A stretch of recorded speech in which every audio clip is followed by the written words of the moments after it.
Alléluia. La bonne compréhension te donne une bonne interprétation. Quand tu interprètes bien quelque chose, c'est que tu l'as bien compris, alors tu peux prendre de bonnes décisions. Alors que Dieu, il n'est que le Dieu de la résolution. La Bible dit, à tes résolutions répondra le succès. Jusqu'à ce que tu atteignes le niveau de la résolution, il faut d'abord comprendre ce que tu veux faire, ce que tu veux décider. Alléluia.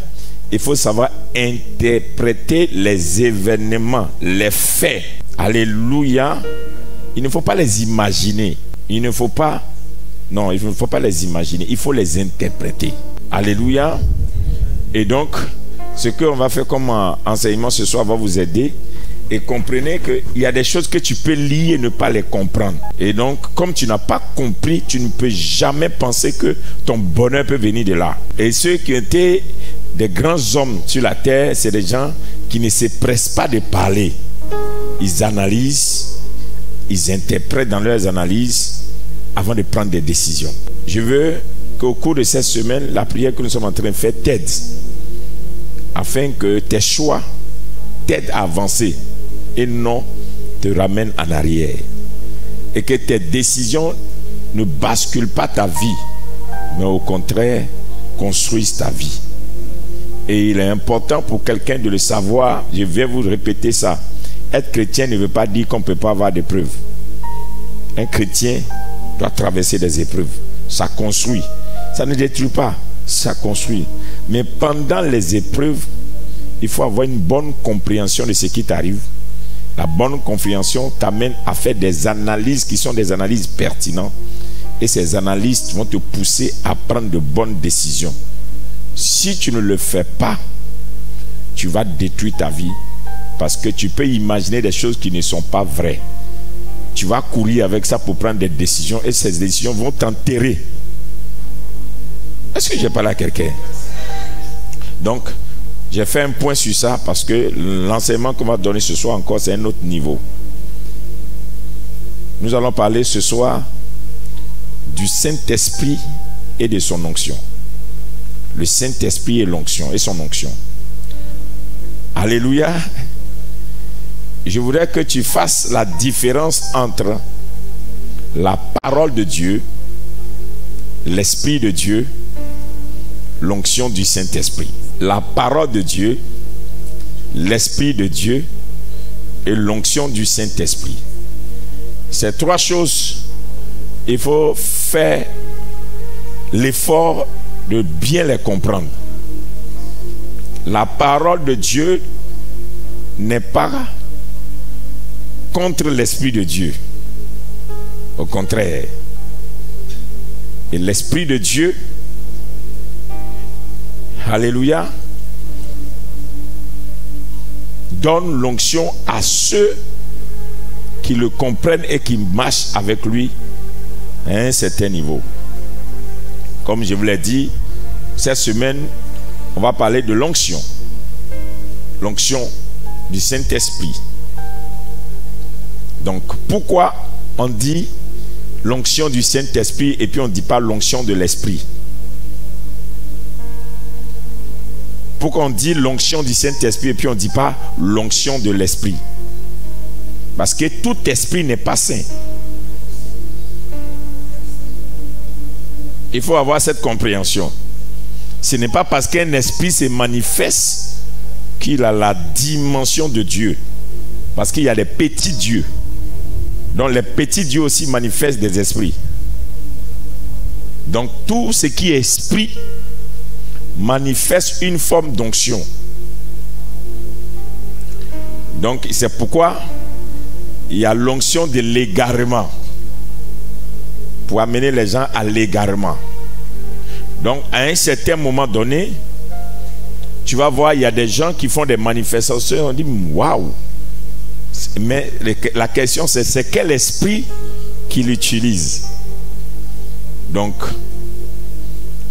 la parole de Dieu, alléluia, la parole de Dieu, ce qu'on appelle la parole de Dieu. Qui voit la parole de Dieu? Qui a une fois vu la parole de Dieu? la parole de Dieu. Bon, là je parle, non? La parole de l'homme de Dieu.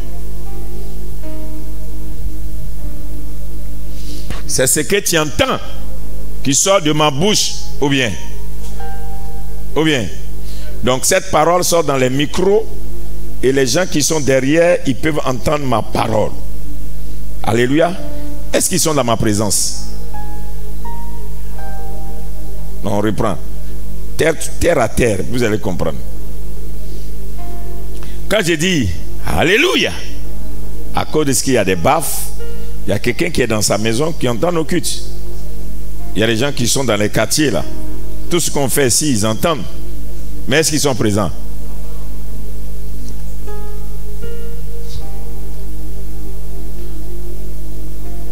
Ou bien? Donc la parole de Dieu.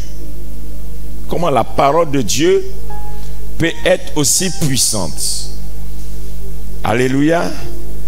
Traverser les Joël et les jointures. Et la Bible dit que la parole de Dieu est une épée à double tranchant. Donc la parole de Dieu est une épée à double tranchant. Elle peut traverser les moelles et les jointures. Et donc Dieu est dans les cieux, il dit une parole et la parole nous trouve sur la terre. Dieu dit une parole et la parole contient la lune, les étoiles, le soleil. Dieu dit une parole et l'eau se sépare avec la terre. Dieu dit une parole et des choses apparaissent. Donc c'est la parole de Dieu. Mais quand Dieu ne parle pas, est-ce qu'il n'est pas Dieu? Donc si Dieu ne dit rien, est-ce que ça fait qu'il n'est pas Dieu? Oh. Hein? Donc si Dieu ne parle pas, ce n'est pas parce que Dieu est muet, il est un silencieux qui n'est pas Dieu. Il est Dieu. Parce que le silence de Dieu ne détruit pas sa présence. Tu comprends un peu, non? Mais c'est la parole de Dieu qui fait que toi, tu sais que Dieu a parlé. Amen. Mais le jour où Dieu n'a pas parlé, est-ce que Dieu n'existe pas? Donc, avant le commencement, Dieu existait. Mais la création a fait qu'on a constaté qu'il y a un être suprême qui a fait tout ça. Mais avant que il y ait la création, Dieu existait. Et même quand on parle de l'existence, même là, il y a une nuance. Parce que si on dit que ce qui existe, ça veut dire que c'est encore un peu physique. Parce que Dieu n'est pas physique. Dieu est esprit. Ou bien, si on peut dire Dieu est vérité ou bien Dieu est réel, c'est encore mieux. Cette fleur existe. C'est de par son physique qu'on peut dire que la fleur est là. Ou bien, mais Dieu, tu ne peux pas voir Dieu. Tu entends Dieu, mais tu ne vois pas Dieu. Premier point, tu dois comprendre la puissance de la parole d'abord. Et pouvoir venir après comprendre la puissance de l'Esprit de Dieu. Il y a la parole de Dieu, il y a l'Esprit de Dieu, il y a l'onction du Saint-Esprit de Dieu. La Bible dit que Dieu est lié par sa parole. Oh oh. Vous êtes avec moi? Par sa parole. Donc ce qui sort de sa bouche, lui-même le tient. Ce qui veut dire, c'est par la parole que tu as la connaissance du réel de Dieu.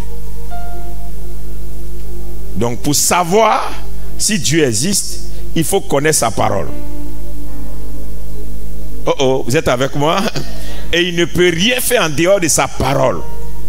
Donc la parole de Dieu, alléluia, est la dimension qui matérialise Dieu.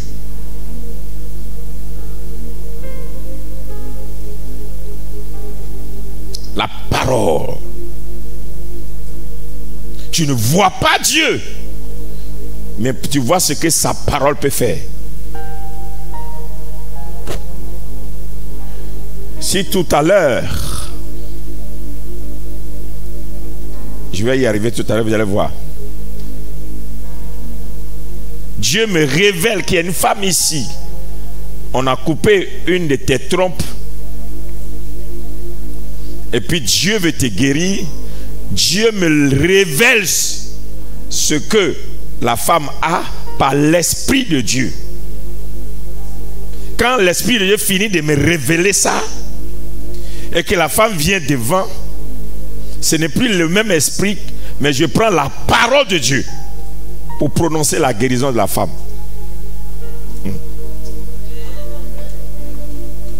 Je vais vous amener à savoir utiliser, comprendre que le fait d'avoir la parole de Dieu et que tu t'arrêtes, tu dis non, l'esprit dit c'est pas la peine. Si tu as la parole, ça suffit là. La parole est une dimension, l'esprit est une dimension, l'onction est une dimension. Et il te faut les 3 dimensions. Si tu es esprit, et puis tu n'es pas la parole, tu es échoué. Si tu es parole, tu n'as pas l'esprit, tu es échoué. Si tu es parole, esprit, et puis tu n'as pas l'onction, aussi il y a quelque chose que tu n'auras pas. Donc au commencement était quoi? La parole était avec. Donc écoutez bien. Dieu est quoi? Esprit. Donc au commencement était la parole. Et la parole était avec l'esprit. Rien n'a été fait en dehors de la parole. Et tout ce qui a été fait par la parole. À tous ceux qui ont reçu la parole a donné le pouvoir de devenir enfant de l'esprit. Donc la parole accouche un enfant qui devient esprit.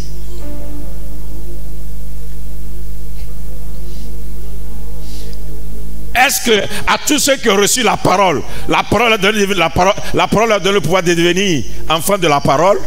Non. À tous ceux qui ont reçu la parole leur a donné le pouvoir de devenir enfant de Dieu. Donc au commencement était la parole. Et la parole était Dieu. Était avec Dieu, mais Dieu esprit. Rien n'a été fait en dehors de la parole. Tout a été fait par la parole. À tous ceux qui ont reçu la parole leur donne maintenant le pouvoir de devenir enfant de l'esprit. Donc, pour devenir un homme de l'esprit, il faut d'abord être accouché dans la dimension de la parole.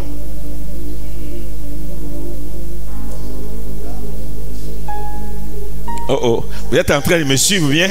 Donc la connaissance de la parole te permet d'avoir accès au monde de l'esprit. Donc si tu as la parole et puis tu n'as pas accès au monde de l'esprit, il y a quelque chose qui te manque. Donc tu lis la Bible, tu dis j'ai la parole, et puis la parole ne te donne pas d'avoir accès à certaines dimensions de Dieu. Tu lis la Bible et la Bible dit que Dieu fait des miracles. Et puis tu n'arrives pas à faire les miracles. Tu as la parole, mais la parole ne t'a pas encore donné la dimension de devenir enfant de Dieu.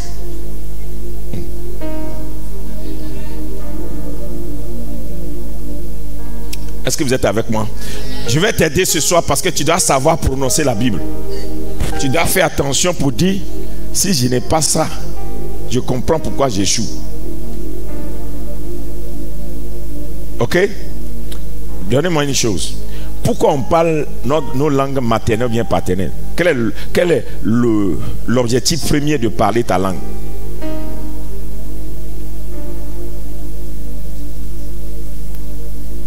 Pourquoi tu parles ta langue? Tu es Bété, Baoulé, Guéré, Yacouba. Tu parles pourquoi? C'est pour pouvoir parler, communiquer avec tes parents, non? C'est ça, non? Ok. La parole que tu sors de ta bouche là, ce sont les éléments phonétiques que tes parents ont mis ensemble pour que tu puisses t'entendre avec eux. C'est ça, non? Donc la parole te met en relation directe avec ton père et ta mère, tes frères, pour savoir ce que tu veux, ce qu'ils doivent te donner et tout. Ou bien, Donc si j'ai dit à maman j'ai faim, c'est que maman me donne à manger. Si j'ai dit à papa j'ai besoin de l'argent, c'est que j'ai besoin de l'argent. Si j'ai dit à tant. Donc c'est ma parole qui fait que mon père s'exécute, que ma mère s'exécute. C'est la parole que je sors qui fait qu'on peut me donner quelque chose. Ça c'est un premier niveau. Amen. Maintenant, pour que toi tu as cette parole te donne maintenant le droit d'être considéré comme bêté. Donc une fois que tu parles le bêté, on dit c'est un bêté. Parce que tu parles la parole des gens qui ont l'esprit bêté. Et l'ethnie bêté, c'est pas seulement un langage, c'est un esprit. C'est pourquoi quand tu vois tous les bêtés, ils ont les comportements des bêtés. Non, mais c'est un esprit qui est sur toi. C'est pas une question de je parle la langue. Si tu prends un Sénégalais qui parle bien le bêté, il se comporte comme bêté. Parce qu'une langue que tu maîtrises, tu prends son attitude, son comportement et ses habitudes.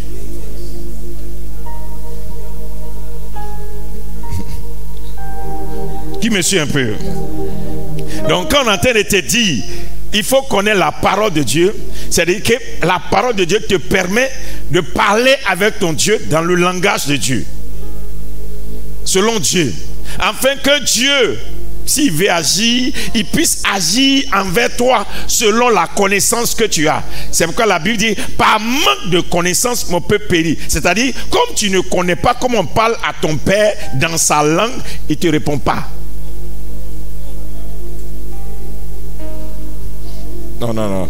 Est-ce que quelqu'un est intéressé un peu? J'ai dit, par exemple, quand tu arrives, j'ai été choqué quand je suis arrivé à Londres. À Londres, on dit motorway. Aux États-Unis, on dit highway. C'est la même chose, mais qu'on dit différemment. Donc, quand on dit highway à Londres, on dit, mais de quoi tu parles? On appelle ça motorway. Motorway, c'est autoroute. Mais chez nous, aux États-Unis, on appelle ça highway. C'est la même chose, mais dans les deux langues, c'est dit différemment. Mais celui qui est en Angleterre, il parle anglais, mais quand je dis highway, il dit de quoi tu parles? Mais quand tu es aux États-Unis, tu dis highway, on comprend. Ce qui veut dire, c'est ta langue qui fait que Dieu ne t'entend pas.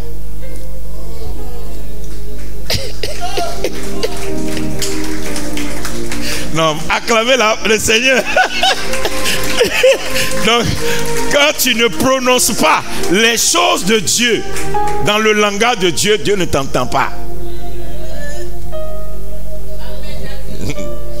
C'est pourquoi la Bible dit, vous demandez mal, c'est pourquoi vous n'obtenez pas.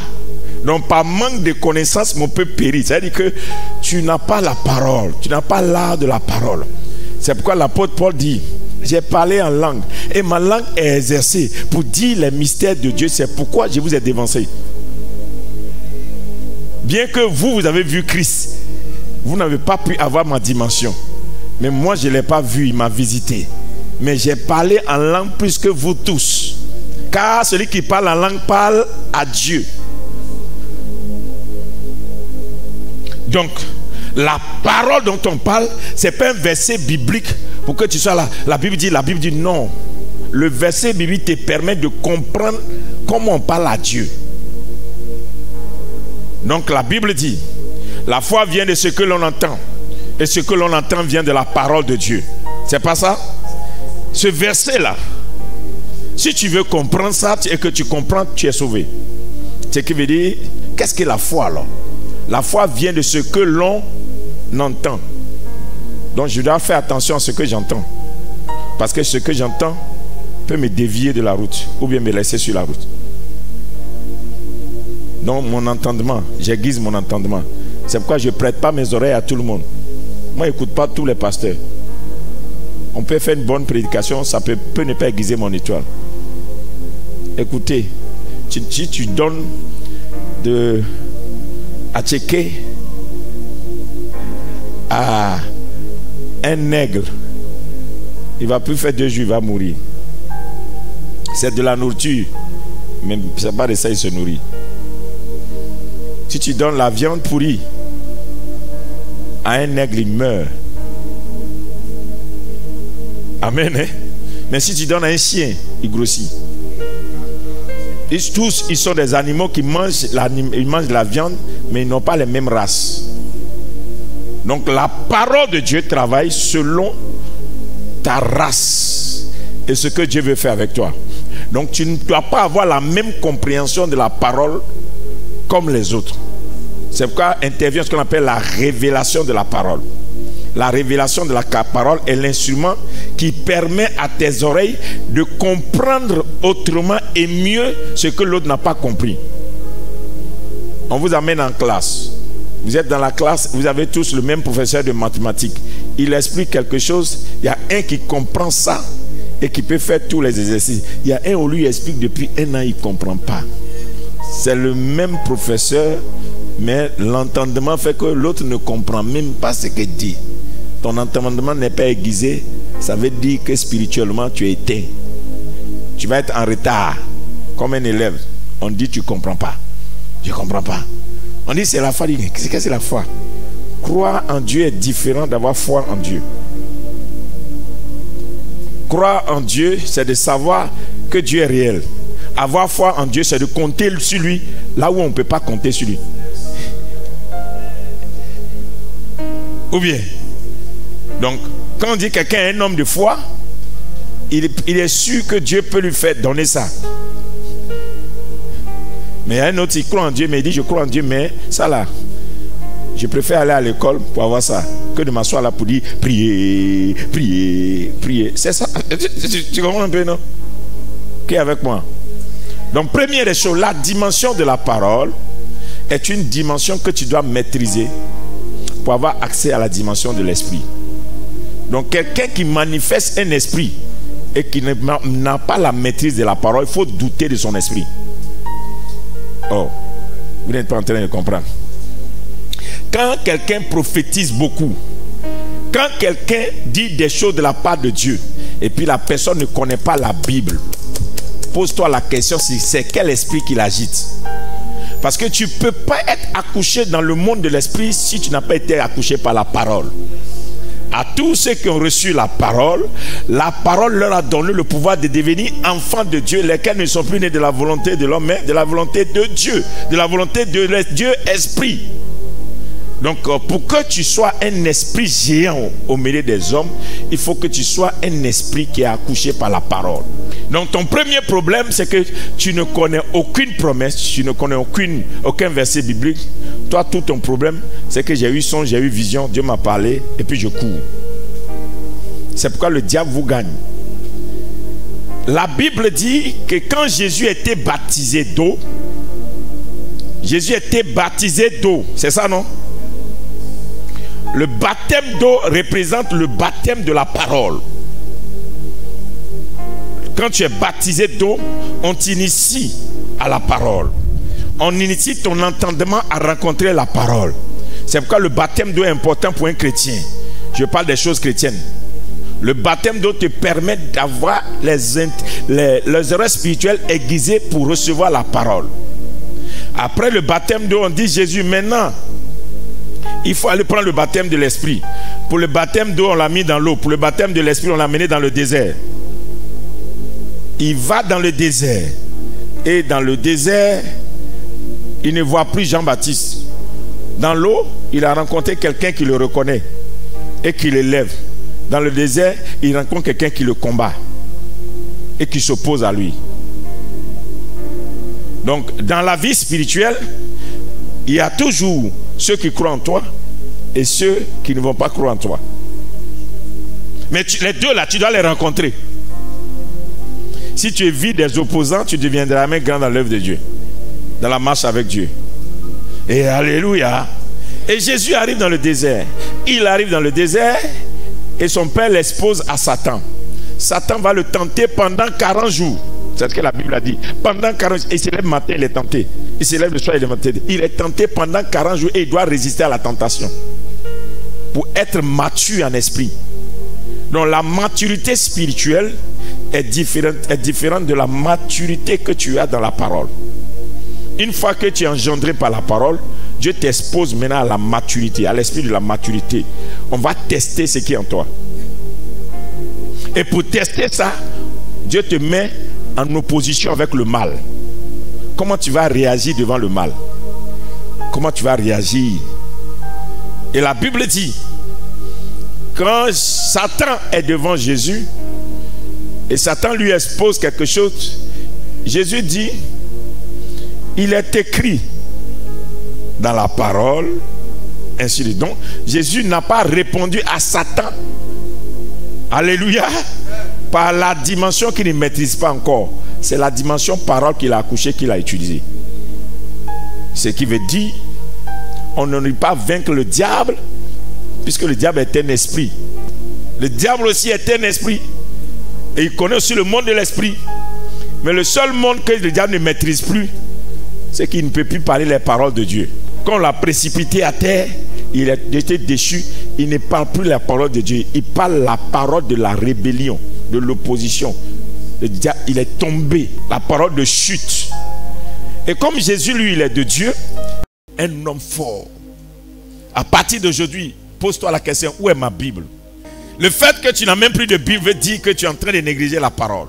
Le fait qu'aujourd'hui, c'est dans ton ordinateur ou bien dans ton portable que tu peux lire la Bible, ça veut dire que tu négliges la parole. La parole est scripturale. Ça veut dire quoi? La Bible dit, il est écrit sur quoi? Des parchemins. Il dit, lisez le parchemin. Tu dois avoir la Bible. Qui veut être un homme de l'esprit? Qui veut être une femme de l'esprit? Où est ta Bible? Soulevez les Bibles, viens voir. Oui, non? Il y a beaucoup ce soir, ils n'ont pas de Bible. Baissez les Bibles. Amen. Il y a des gens qui n'ont pas de Bible. Donc, Jésus allait dans le désert avec la parole en lui. Le désert l'a tenté, il a défait Satan avec la parole. Donc, on ne t'accouche pas dans le monde de l'esprit avec l'imposition de main. L'imposition de main te transfère un esprit. Mais c'est le dépôt de connaissance qui est en toi qui fait que tu ne peux pas perdre. Tu te dis, donne-moi 15 versets sur le combat spirituel. Tu ne connais pas. Mais tout ce que tu crains, éternel armée, je suis là l'épée, je taille Satan, je le détruis, il est vaincu, il est lié, aucun verset qui te dit de le lier. Si Dieu ne t'a pas dit de le lier, tu le lis, il n'est pas lié. Est-ce que vous comprenez un peu?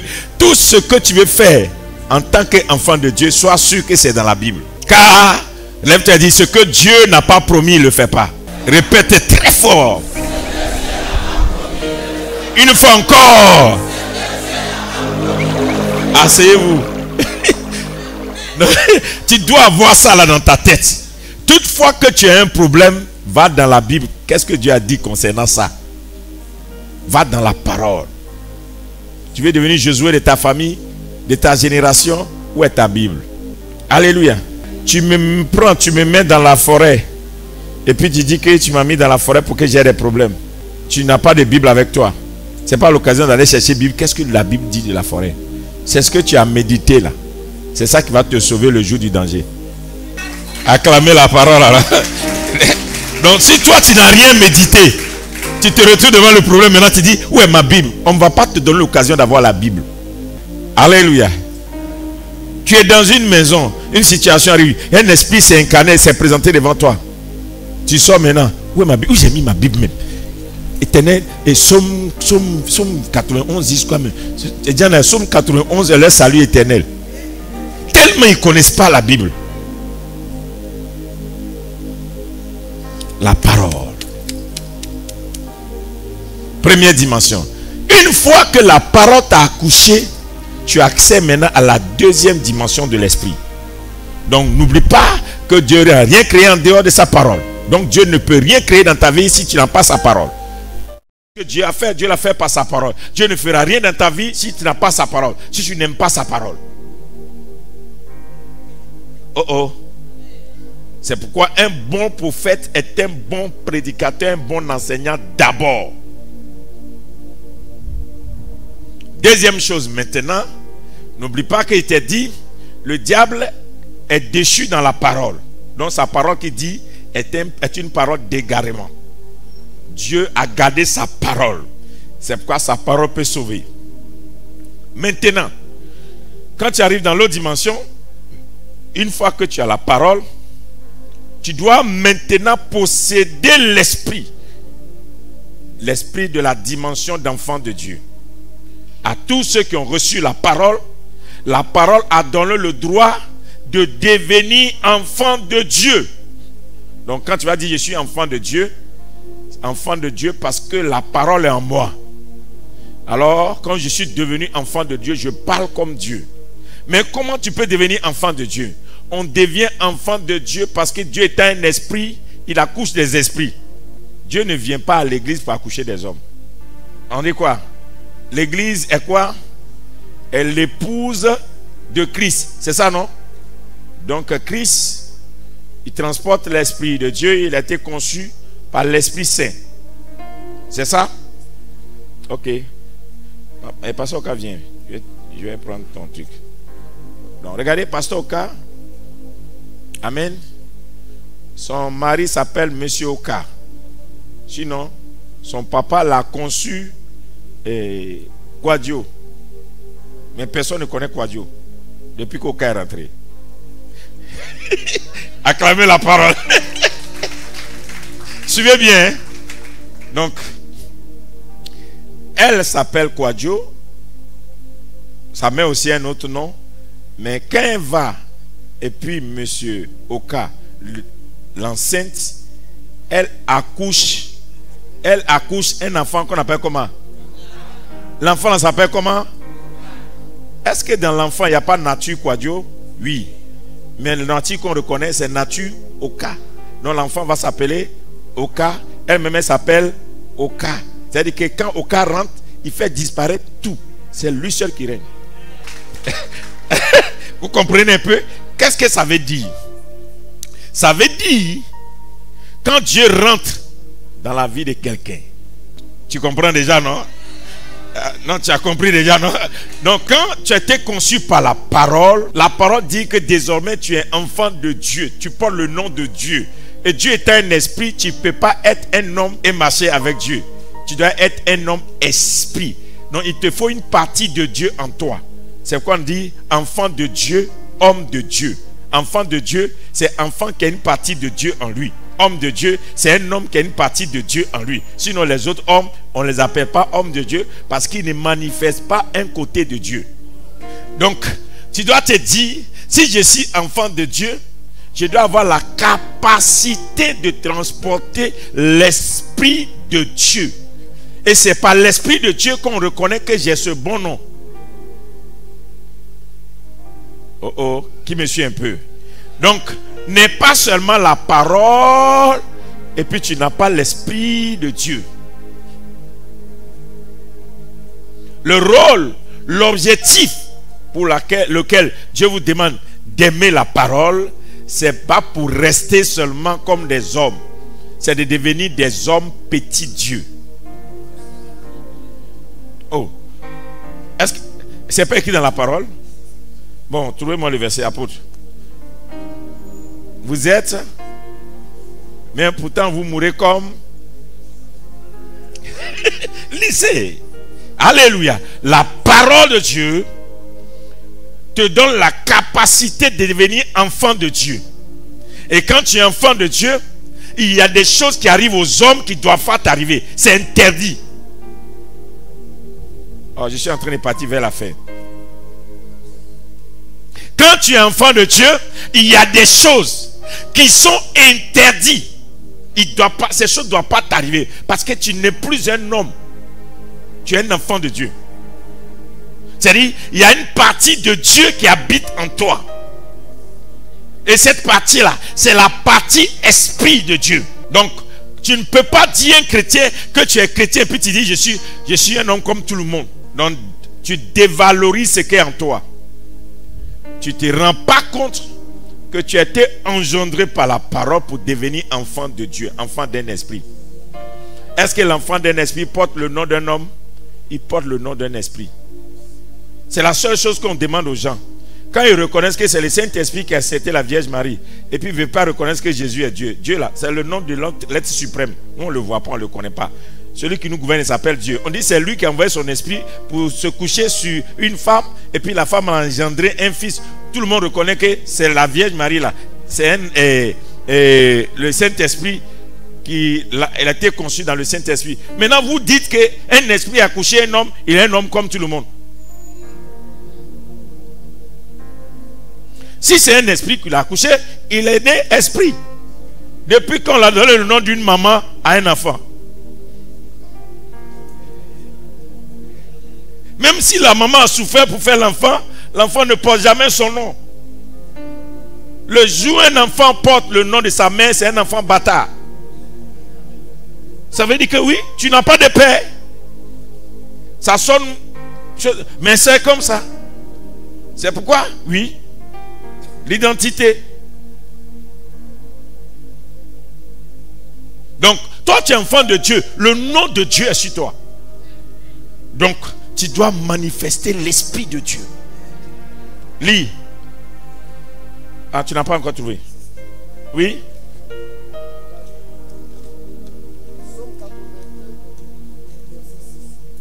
Somme 82. Verset 6. Oui. J'avais dit. Vous êtes des dieux. J'avais dit. Vous êtes des dieux.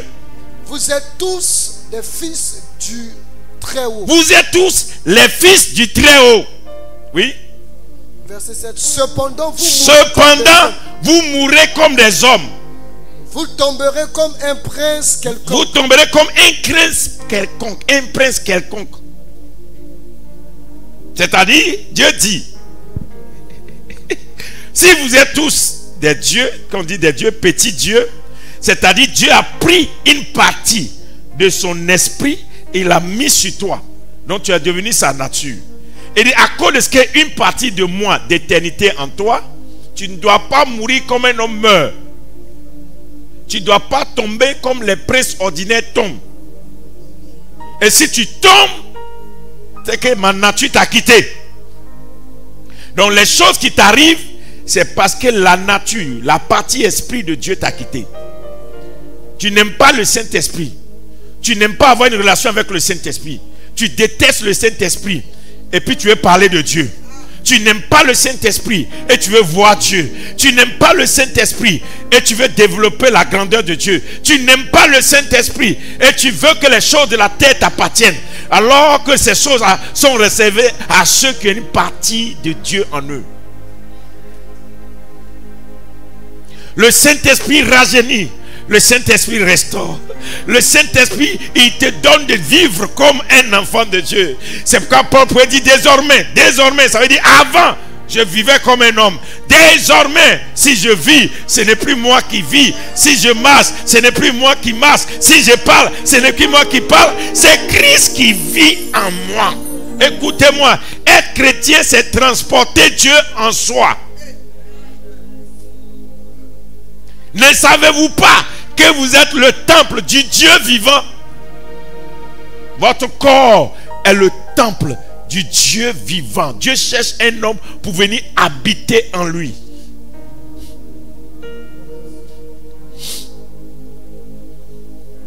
Donc quand tu viens ici là, c'est pas pour venir glaner des miracles. C'est pour produire des miracles. Come on. Qui a la révélation? On n'est pas chrétien pour poursuivre miracle. On est chrétien pour produire des miracles. Quand tu es chrétien, tu dois, puisque le Dieu que nous servons, il est le Dieu qui se manifeste par miracle. Quand les gens sont allés demander à Jésus, Jésus, dis-nous, est-ce que c'est toi? Quand Jean doutait de Jésus, et puis il a dit, allez-y lui demander, est-ce que c'est vraiment lui? Il n'a pas dit, il est écrit. À Satan, il a dit, il est écrit, pour le vaincre. Mais pour prouver qu'il est Dieu, il a dit, allez-y lui dire, les sourds entendent, les aveugles voient, les paralytiques marchent, les morts ressuscitent. Le royaume de Dieu est annoncé avec puissance. C'est-à-dire, pour prouver Dieu, il faut manifester Dieu. Et tu ne peux pas manifester Dieu si tu n'as pas l'esprit de Dieu. Donc, quand tu es un chrétien, et puis tu ne peux pas faire des miracles, c'est toi qui fais qu'on ne parle pas bien de Dieu. Quand tu es un chrétien, et puis on ne peut pas te voir, et voir et craindre ton Dieu. Oui. C'est-à-dire que on ne peut pas te voir et puis respecter ton Dieu. Hein? Voyez, non? Alléluia. Par la grâce de Dieu, après la prophétie sur la canne, on a mis respect sur le nom de Jésus dans ce pays. On ne mélange plus tous les pasteurs. Parce qu'il y a pasteur et puis il y a pasteur. Parce que quand tu as une dimension en Christ, tu te rends compte que je dois manifester Dieu. Je suis en train de dire au cours de cette semaine, je vais prier avec toi. Et je veux que toi-même pries. L'Esprit de Dieu doit te remplir. Ce qu'on appelle le Saint-Esprit, on a commencé aujourd'hui. On va aller demain jusqu'à la veillée. On est dedans. Et c'est pourquoi j'ai commencé. N'est pas seulement la parole. Et puis tu n'as pas l'Esprit. Écoutez, toutes les églises mortes qui enseignent la parole, ils ont produit plus de sorciers. Les gens sont assis à l'église. Ils sont plus païens que quand ils ne viennent pas à l'église. Ils n'ont que le titre de chrétien. Mais quand tu les vois vivre dans leur maison, c'est des gros païens. Vous savez pourquoi? La parole engendre, l'esprit éduque. Et un enfant qui n'a pas d'éducation a un mauvais comportement. C'est le Saint-Esprit qui t'éduque dans la nature de Dieu. Une fois qu'on t'a engendré et que tu es chrétien maintenant là, le Saint-Esprit récupère le reste. Il t'éduque. Le Saint-Esprit te permet de connaître, de connaître Dieu autrement. De connaître Dieu à un certain niveau. Tu n'as pas le Saint-Esprit, tu vas échouer. Ésaïe 61, verset 1. C'est mon seul verset du jour. Et on a fini. Ésaïe chapitre 61. Oui. Nous lisons à partir du verset 1. Oui. L'Esprit du Seigneur l'Éternel est sur moi. L'Esprit du Seigneur l'Éternel est sur moi. Car l'Éternel m'a oint pour porter de bonnes nouvelles. Car l'Éternel m'a oint pour porter de bonnes nouvelles aux malheureux. Il m'a envoyé pour guérir ceux qui ont le cœur brisé. Pour proclamer aux captifs la liberté. Oui. Et aux prisonniers la délivrance. Pour publier une année de grâce de l'Éternel et un jour de vengeance de notre Dieu. Alléluia. Pour consoler tous les affligés. Pour accorder aux affligés de Sion. Pour leur donner un diadème au lieu de la cendre. Une huile de joie au lieu du deuil. Un vêtement de louange au lieu d'un esprit abattu. Afin qu'on les appelle des térébins de la justice. Une plantation de l'Éternel pour servir à sa gloire. Acclamez la parole. Asseyez-vous. Il dit, l'Esprit du Seigneur est sur moi. Il m'a oint. C'est-à-dire, pour proclamer une année de grâce, il faut transporter l'esprit de celui à qui appartient la grâce. C'est l'esprit qui est sur toi, c'est sa chose que tu dis. Depuis tu es là, tu dis, c'est compliqué, c'est dur. C'est parce que l'esprit qui est sur toi ne reconnaît pas que peu importe la saison. Somme 1. Lis Somme 1. Somme chapitre 1, nous lisons au premier verset. Oui. Heureux l'homme qui ne marche pas selon le conseil des méchants. Le heureux l'homme qui n'écoute pas ce que France 24 RFI dit. Qui ne s'arrête pas sur la voie des pécheurs. Qui ne s'arrête pas sur les gens, qu'est-ce que les gens racontent partout sur internet. Et qui ne s'assit pas en compagnie des moqueurs. Et qui ne s'assoit pas devant ceux qui se moquent de Dieu pour dire que Dieu n'existait pas. Ne croyez pas ces bêtises. Mais qui trouve son plaisir dans la loi de l'Éternel. son plaisir dans la loi de l'Éternel. Et qui la médite jour et nuit. Médite jour et nuit la parole. Il est comme un arbre planté près d'un courant d'eau. Celui qui médite jour et nuit la parole est comme un arbre planté près d'un courant d'eau. Qui donne son fruit en sa saison. Qui donne son fruit en sa saison. Et dont le feuillage ne se flétrit point. Tout ce qu'il fait, lui réussit. Acclame la parole. Ce qui veut dire que le diable t'a éloigné de ta Bible pour que Dieu s'éloigne de toi.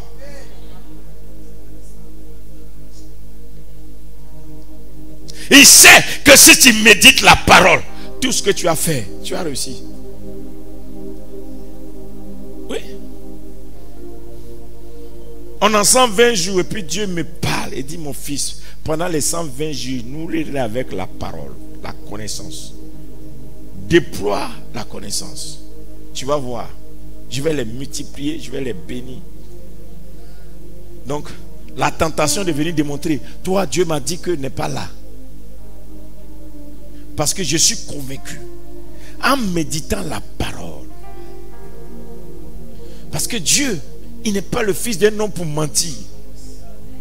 Et si Dieu a dit, c'est qu'il a déjà fait. On n'a pas dit il va faire. C'est qu'il a dit, c'est qu'il a déjà fait. Moi, je n'applique que ce que Dieu a déjà fait. Ce que Dieu n'a jamais fait, je ne le dirai pas. Et Jésus a dit, ce que je fais, c'est ce que j'ai vu mon Père faire. Oh oh, quelqu'un n'a pas compris? Jésus dit, ce que je fais, c'est ce que j'ai vu mon Père faire. Donc si Jésus ressuscite les morts, c'est que Dieu ressuscite les morts.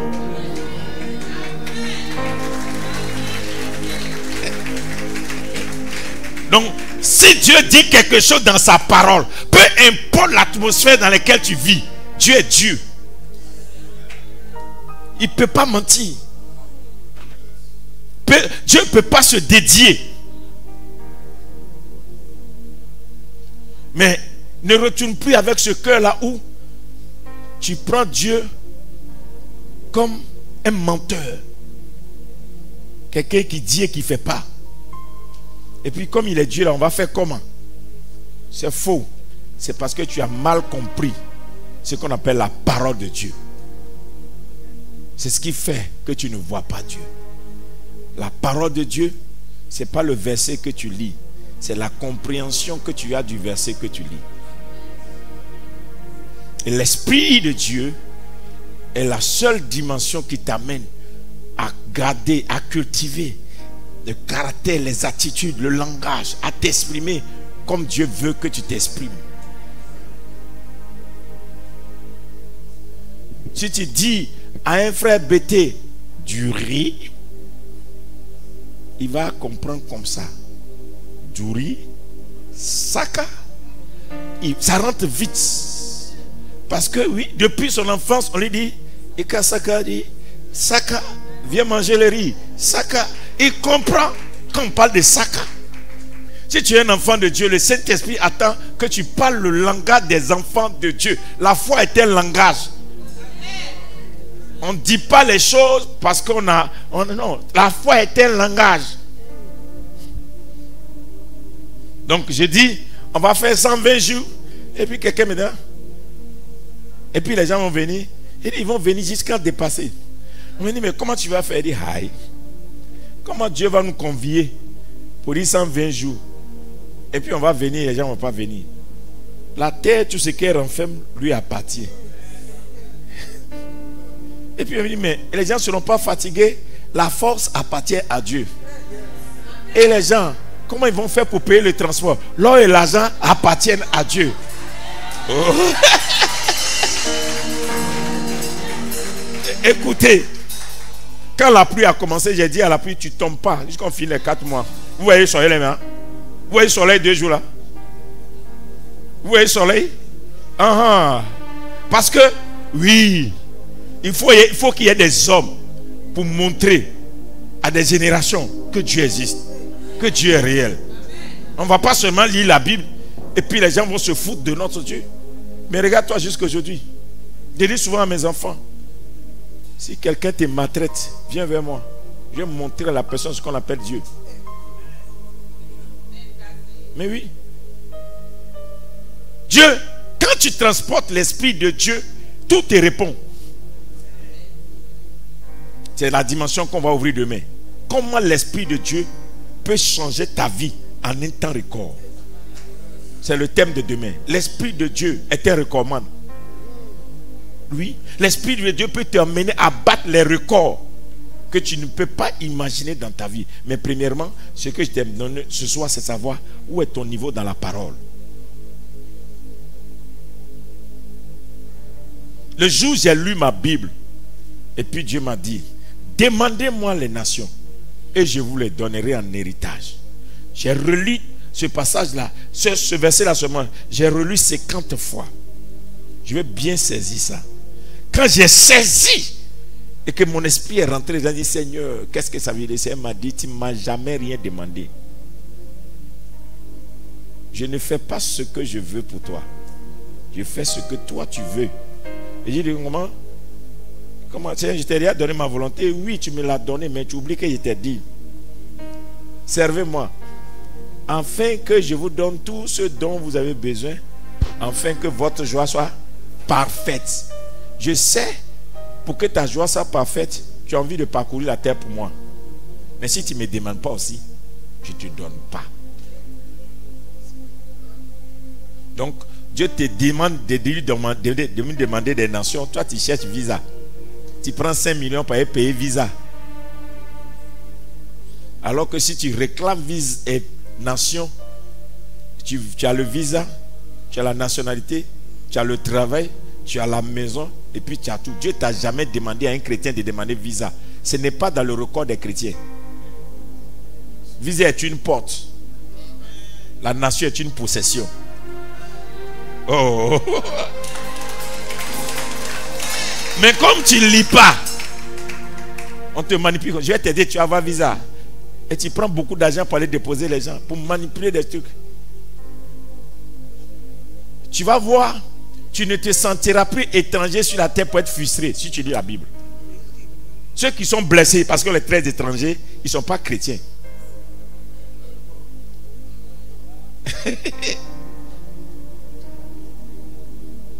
Parce que la Bible dit clairement, Dieu dit, je te donnerai des nations en héritage. Quand Dieu je te donne des nations en héritage, là, c'est-à-dire que la nation devient ta nation et c'est ton héritage. Et personne ne peut te l'enlever. Et personne ne peut te l'enlever. Tu es ici là. Tu peux être plus riche chez des Japonais que les propres Japonais. Si Dieu t'a donné le Japon.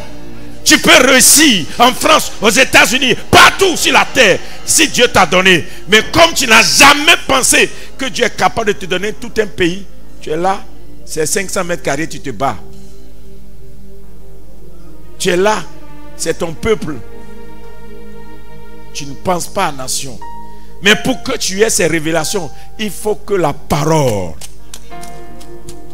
il faut que l'Esprit de Dieu vienne. En anglais on dit dwell. Il faut que l'Esprit de Dieu se repose en toi d'une manière. Il est posé en toi. Hein? L'Esprit de Dieu, c'est-à-dire que chaque fois qu'un enfant de Dieu a la foi, je vois comment un avion décolle. Chaque fois qu'un enfant de Dieu manifeste la foi, c'est le décollage de l'avion. Vous voyez, non? Quand l'avion veut décoller, il fait d'abord remplir le temps, prenez vos ceintures, il tourne doucement. Quand toi-même tu regardes, ça la même, ça va bien décoller. Doucement, doucement, doucement, doucement, doucement.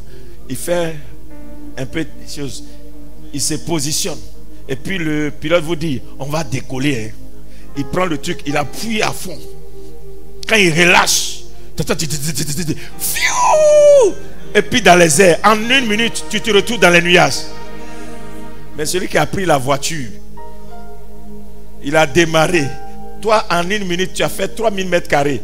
Lui, en 1 heure, il est à 80. S'il a trop roulé, c'est 120 km carrés. Si on ne l'a pas arrêté. Ça veut dire, l'Esprit de Dieu, c'est la capacité que Dieu te donne d'aller plus en attitude aussi rapidement que l'autre qui n'a pas sa capacité. Si tu as l'Esprit de Dieu et que tu as la foi, tu deviens l'avion qui peut transporter ta famille dans le mariage qu'on n'a jamais eu. Tu deviens l'avion qui peut transporter ta génération dans les dimensions où jamais personne n'est arrivé. C'est pourquoi il te faut le Saint-Esprit. Il te faut l'Esprit de Dieu. Tu dois être rempli du Saint-Esprit. Et il faut demander le Saint-Esprit. Tu dois te lever ce soir. Parce que tu as demandé le Saint-Esprit. Lève-toi. Tu vas demander le Saint-Esprit. Tu vas dire, Saint-Esprit, j'ai compris que sans toi, je ne peux pas voir Dieu. C'est vrai que j'ai connu la parole. Maintenant que je sais que je suis un enfant de Dieu, je veux le Saint-Esprit. Je veux le Saint-Esprit. Je veux le Saint-Esprit. Qui peut prier ce soir pour le Saint-Esprit? Prie bien parce que demain, c'est gâté. Vous allez voir comment le Saint-Esprit va avoir accès à des gens ici. Quand le Saint-Esprit va faire son entrée cette semaine, vous-même, vous allez voir la différence. Il te faut le Saint-Esprit. Tu connais la parole, tu dois connaître le Saint-Esprit. Parle à Dieu maintenant. Dis au Saint-Esprit, je ne te connais pas jusqu'aujourd'hui. Je veux te connaître.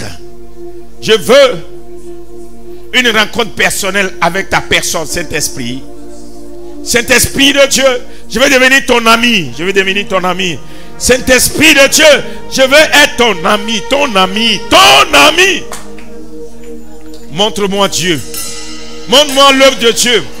Montre-moi le chemin du ciel. Montre-moi comment on parle à Dieu. Montre-moi comment on prie à Dieu.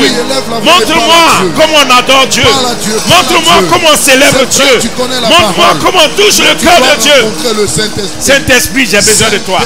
Saint-Esprit, j'ai besoin de toi. J'ai besoin de toi. J'ai besoin de toi. Esprit de Dieu, viens sur moi. Saint-Esprit, c'est ton œuvre. C'est ta saison. Dans ma vie, j'ai reçu la parole et je suis engendré dans la dimension de Dieu. La parole m'a couché. Saint-Esprit, Saint-Esprit, j'ai plus que besoin de toi. J'ai besoin de toi. J'ai besoin de toi. J'ai besoin de toi. J'ai besoin de toi. Ma maison a besoin de toi. Ma famille a besoin de toi. Mes enfants ont besoin de toi. Mon ministère a besoin de toi. Mon travail a besoin de toi. Saint-Esprit de Dieu. Alléluia. Amen. Écoute-moi bien. Le Saint-Esprit n'est pas la puissance de Dieu. Le Saint-Esprit est la personne de Dieu. Yes. Ne considère pas le Saint-Esprit comme une puissance qui vient sur toi. Le Saint-Esprit est la personne de Dieu qui te donne la puissance. Donc, il faut commencer à lui parler comme on parle à une personne. Dis au Saint-Esprit, je vais être ton ami. On est amis à une personne. Yes. Saint-Esprit, je veux que toi et moi, on puisse faire des exploits.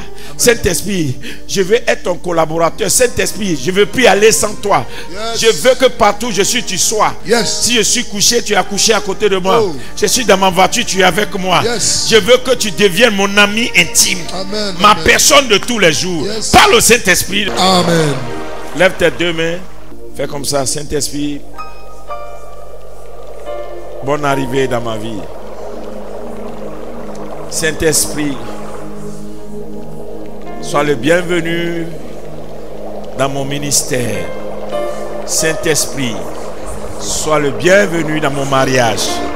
Sois le bienvenu dans la vie de mes enfants. Saint-Esprit, je t'accueille. Merci de ce que tu viens maintenant me prouver que Jésus-Christ est Seigneur et qu'il est ressuscité d'entre les morts. Au nom de Jésus. Amen. Il faut te rendre maintenant. Alléluia. Nous déclarons au nom de Jésus que l'Esprit nous est donné sans limite. Au nom de Jésus-Christ de Nazareth. Acclame la parole si tu as fini.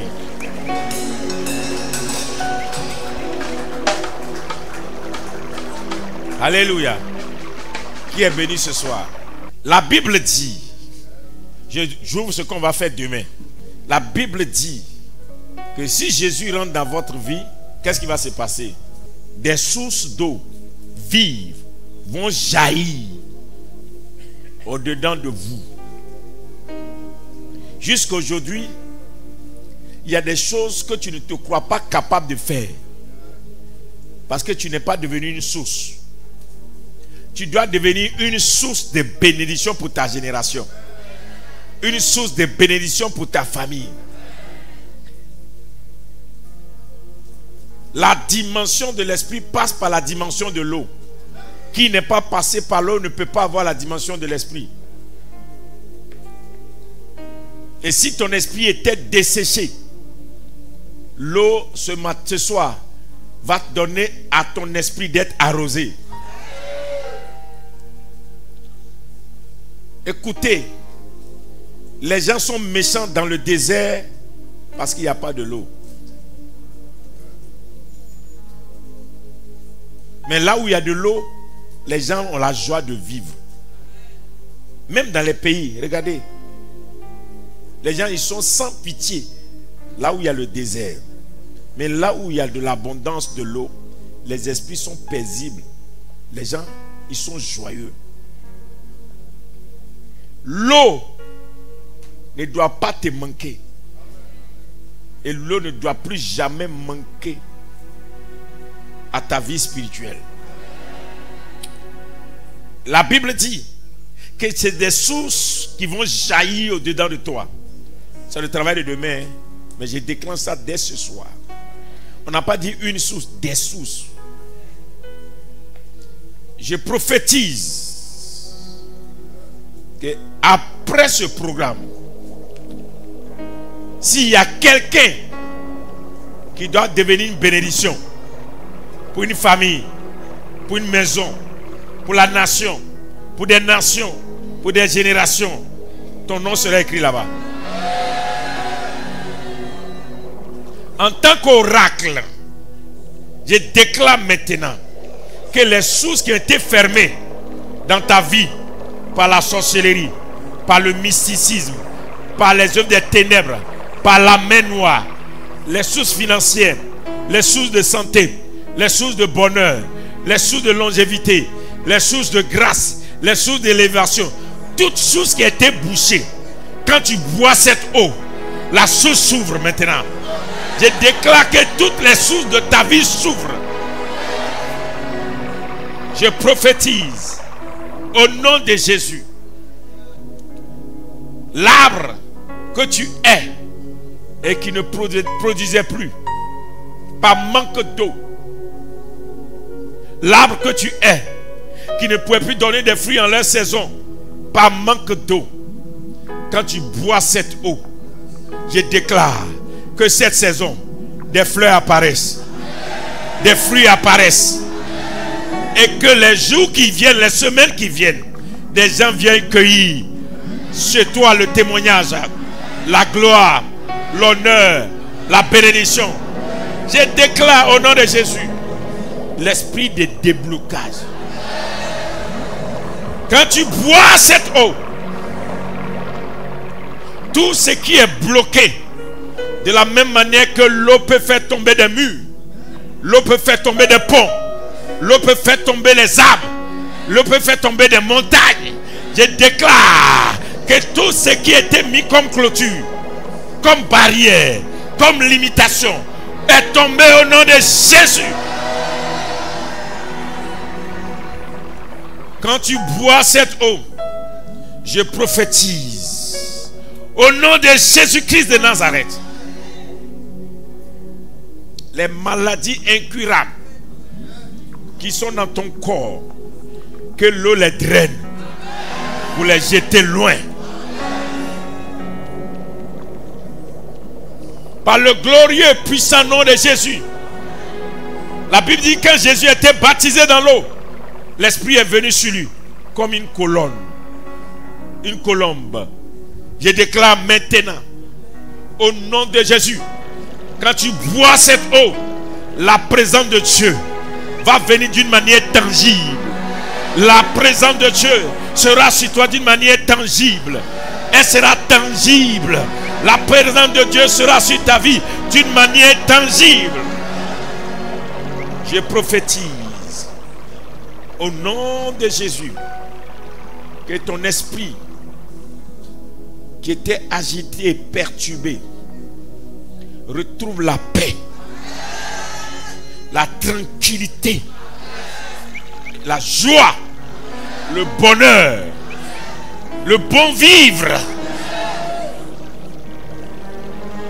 Que le Dieu Tout-Puissant qui vient vers nous comme une pluie de l'arrière-saison, quand tu bois cette eau, qu'elle cela annonce la pluie de l'arrière-saison. La pluie de la maison de la deuxième gloire. Que cette pluie vienne arroser maintenant tout ce que tu as semé. Et que là où tu as semé dans les larmes, que tu moissonnes dans la joie. Que ceci déclenche une prospérité, une bénédiction, un déblocage, une visitation, une restauration. Dans le nom puissant de Jésus, je déclare ce soir que cette eau que tu bois